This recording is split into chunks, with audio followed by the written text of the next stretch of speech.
पाकिस्तान 'ਚ पंजाबी कॉम्प्रैसां दे सब तो वड्डे नैटवर्क पंजाबी नैशनलिस्ट फोरम वालों जी आयां नूं। पंजाबी कौम के खिलाफ बनाए गए बयानिया का हुण जवाब सुनना पएगा।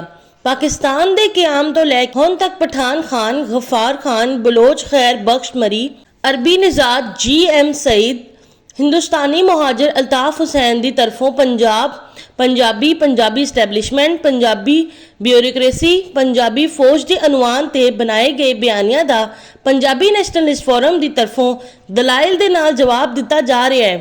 पठाना, बलोचा ते हिंदुस्तानी मुहाजिरां नूं गुजारिश है कि पंजाबी नैशनलिस्ट फोरम के मजमून पढ़ के मजमून च पेश किए गए मवाद नूं इलमी दलाइल के नाल गलत साबित करिया करन, क्योंकि पंजाबी कौम हुण पठाना, बलोचा, हिंदुस्तानी मुहाजिरां दे गलत बयानियां नूं बर्दाश्त नहीं करेगी।